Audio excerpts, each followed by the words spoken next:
Okay, so I wanted to jump on because I've had one of those epiphany style situations where I've had things that have been causing me distress, frustration, pain, and I just haven't really been wanting to explore it. But I had a coaching session yesterday and it just came to me in the as soon as we started coaching, it came to me and I just thought, why not? And what happened after that was really, really surprising. I wanted to explore why I have less patience or more of a reaction to one particular family member's outbursts. They tend to be more emotional. They tend to be louder about it.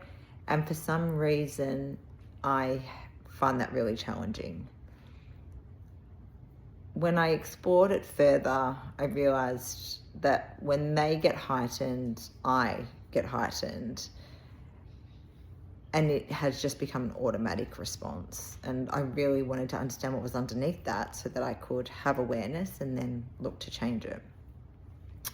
And when I started doing the exploration yesterday, what I had realized about myself is that I have, for the most part, been somebody who has been responsible for managing other people's emotions.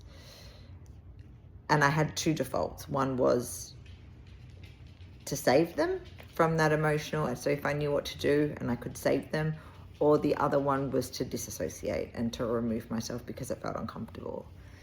And what I realized with this family was that I didn't know how to save them and I couldn't save them.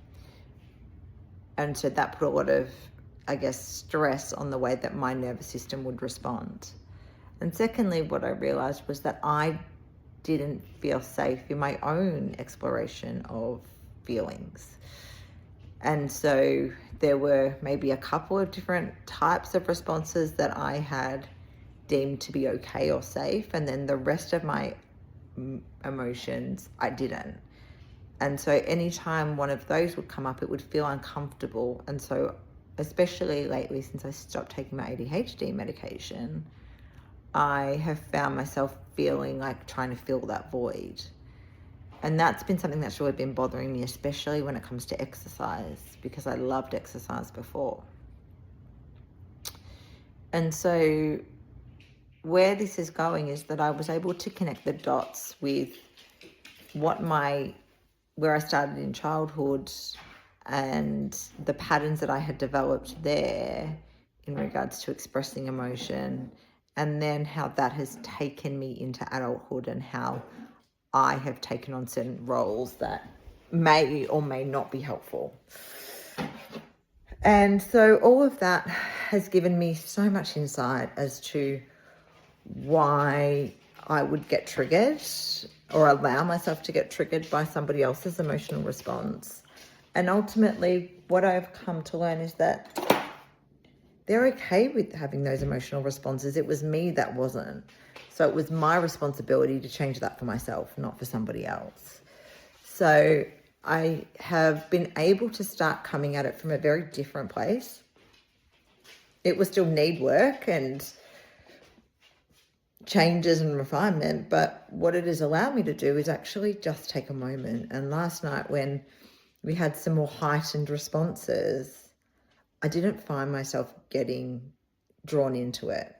And instead I could meet them where they needed me to meet them, which wasn't to also be heightened and make their situation worse.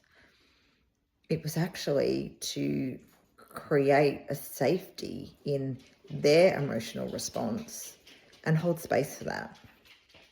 And that's something I haven't been able to do well up until now. And so that really has just released a lot for me. I feel really good about that realization, but also gave myself time and compassion to know that that was okay, that I wasn't ready to see that earlier. I needed to do some other work and understanding and acceptance before I could get to that. So just wanted to share. If this resonated with anybody, please feel free to reach out. You're not alone. And have a great day.